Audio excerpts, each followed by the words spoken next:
तकनीकी असुविधा के कारण रिकॉर्डिंग बंद हो गया था, इसलिए संक्षिप्त रूप से 5-10 मिनट का एक और वीडियो मैं उसी में जोड़ दे रहा हूँ।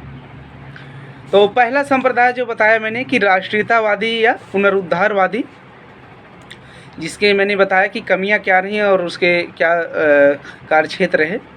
दूसरी थी अंतर्राष्ट्रीयतावादी या कहें कि ग्रहणवादी, जो आदानवादी भी जिसके लिए शब्द चलता है। अंतर्राष्ट्रीयतावादी लोगों का ये था कि जो भारतीय वैज्ञानिक थे कुछ, या जो अंग्रेजी के समर्थक थे अंग्रेजी भाषा के, इन लोगों का कहना यह था कि हम मूलतः जो है अधिकतर पारिभाषिक शब्द जो हैं या ज्ञान विज्ञान या तकनीकी की अधिकतर चीज़ें यूरोप में विकसित हुई हैं, जो कि जिसका माध्यम भाषा अंग्रेजी रही है। तो हम यह करेंगे कि अधिकतर हम अंग्रेजी भाषा के शब्दों को ही देवनागरी लिपि में स्वीकार कर लेंगे, यानी कि लिपि देवनागरी होगी लेकिन शब्द जो है वो अंग्रेजी के होंगे। तो इसको भी कुछ लोगों ने स्वीकार किया, कुछ लोगों ने स्वीकार नहीं किया, यानी कि व्यापक धरातल पर स्वीकृति नहीं पाई, क्योंकि भारत के अधिकतर लोग अंग्रेजी शिक्षा प्राप्त नहीं थे, अंग्रेजी को बहुत ज़्यादा नहीं जानते थे। तीसरा जो संप्रदाय रहा वो प्रयोगवादी या हिंदुस्तानवादी रहा। हिंदुस्तानवादी का मतलब ये था कि हिंदुस्तानी भाषा की एक अवधारणा है जिसमें हिंदी उर्दू का मिश्रित रूप था, जिसे हम हिंदुस्तानी कहते थे। पुराने समय में पहले जो है उर्दू और हिंदी दो अलग अलग, यानी कि खड़ी बोली और उर्दू दो अलग अलग भाषाएं नहीं थी या बोलियां नहीं थी। भाषाई राजनीति के कारण दोनों अलग अलग होती हैं। तो शुरुआती दौर में इन दोनों के मिश्रित रूप को हिंदुस्तानी कहा जाता था।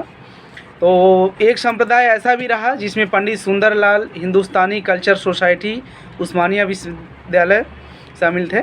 इन लोगों का ये था कि हम हिंदुस्तानी के ही प्रचलित शब्दों का प्रयोग करके हम पारिभाषिक शब्दों का विकास करेंगे, जिसमें हम देखेंगे बहुत सारे पारिभाषिक शब्द बने भी।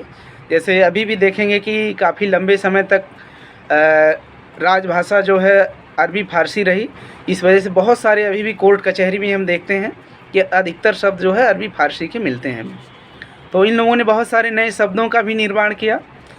एक परंपरा रही जो लोकवादी रही, एक संप्रदाय, उनका कहना ये था कि हमारे लोक में इतनी बोलियां हैं, इतने सारे शब्द हैं, यानी कि भारत बहुभाषी देश है, इसमें इतनी बोलियां हैं कि कहावत यहाँ चलता है कि कोस कोस पर बदले बानी, 4 कोस पर बदले पानी, या 4 कोस पर जो है कहते हैं कि कोस कोस पर बदले पानी, 4 कोस पर बदले बानी, यानी कि हर 4 कोस पर आप जाएंगे तो अलग अलग बोलियां मिलती हैं, अलग अलग शब्द हैं।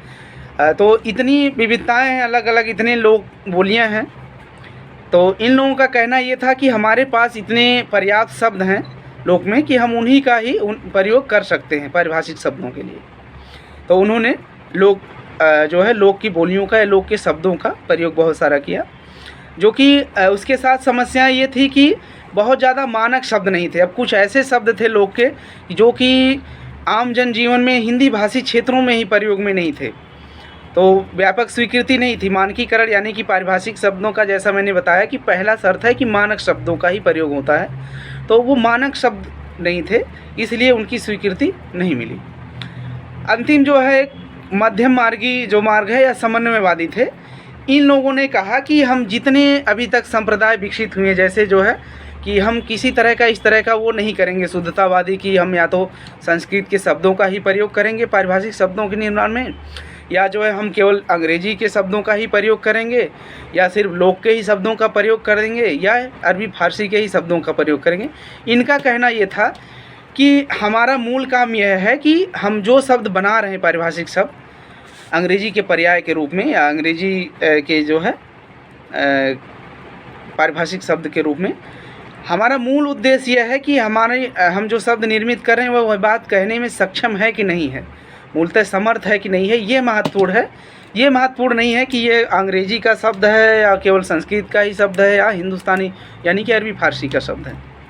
तो इन्होंने जो है मध्यम मार्ग अपनाया, जो कि भारत सरकार का भी यही उपक्रम है, भारत सरकार भी यही बातें मानती हैं।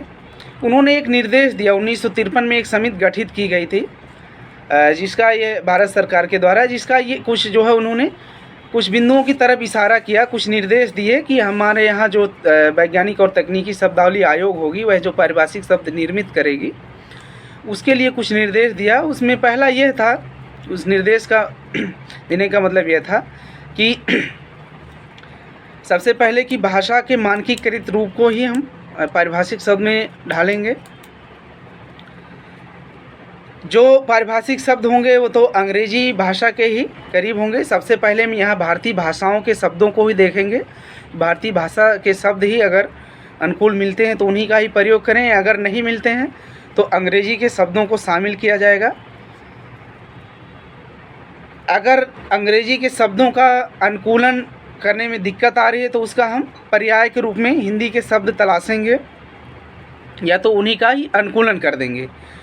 अगर मान लीजिए कि अनुकूलन करने के लिए भी शब्द नहीं है, पर्याय नहीं मिल रहे हैं, तो अंग्रेजी के शब्दों का भी हूबहू प्रयोग करेंगे। अंकों के लिए जो मानक पैमाना है, अंतर्राष्ट्रीय पैमाना, उन्हीं का प्रयोग किया जाएगा। ज्ञान विज्ञान के मूलतः किसी विज्ञान की किसी शाखा से संबंधित जितने भी यौगिक हैं, तत्वों के नाम हैं या किसी वैज्ञानिक से जुड़े हुए नाम हैं या मापक की या भार या तौल की जो इकाइयां हैं, उन सब का जो अंतर्राष्ट्रीय मापक हैं उन्हीं का ही प्रयोग करेंगे। शब्दों के प्रयोग में नई जो पारिभाषिक शब्दावली गठित करेंगे उसके अंतर्राष्ट्रीयकरण का हम विशेष ध्यान रखेंगे कि उसके अंतर्राष्ट्रीय स्तर पर कितना ज़्यादा समझने वाले लोग हैं। तो ये 4-5 बातें रहीं जिनको उन्होंने सुझाव दिए। तो ये सारी बातों को ध्यान में रखकर अभी भी भारत सरकार की जो है वैज्ञानिक और तकनीकी शब्दावली आयोग लगातार पारिभाषिक शब्दावलियों का निर्माण करता है, जो अब तक ये कहा जाता है कि लगभग 5 लाख शब्दों का उन्होंने निर्माण किया है। उदाहरण के रूप में अंत में मैं एक दिखाना चाहूँगा, जैसे ये किताब है प्रशासनिक शब्दावली की, जो कि भारत सरकार की जो वैज्ञानिक और तकनीकी शब्दावली आयोग है वही निर्माण करवाती है और बहुत सस्ते दर में 20 रुपये की ये पूरी प्रशासनिक शब्दावली का संग्रह है, जो कि भारत सरकार खुद इसका जो है प्रसार करवाती है। तो आज के साथ सिलेबस को यहीं आज के व्याख्यान को यहीं पर समाप्त करते हैं। विद्यार्थियों के लिए एक विशेष सूचना है कि आप लोगों का पेपर ऑब्जेक्टिव है।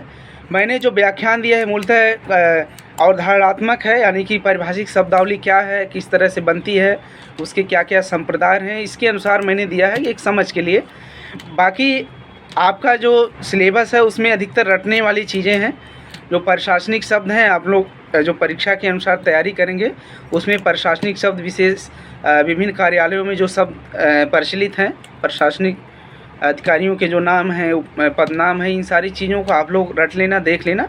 उसके बहुत सारे माध्यम हैं, जैसे मैं देख रहा था जब ये लेक्चर तैयार करना, तो बहुत सारे यूट्यूब चैनल्स मैंने देखे, तो उन लोगों ने बहुत सारे ऐसे प्रशासनिक शब्दों का जो है के बारे में परिचय वहाँ दिया है।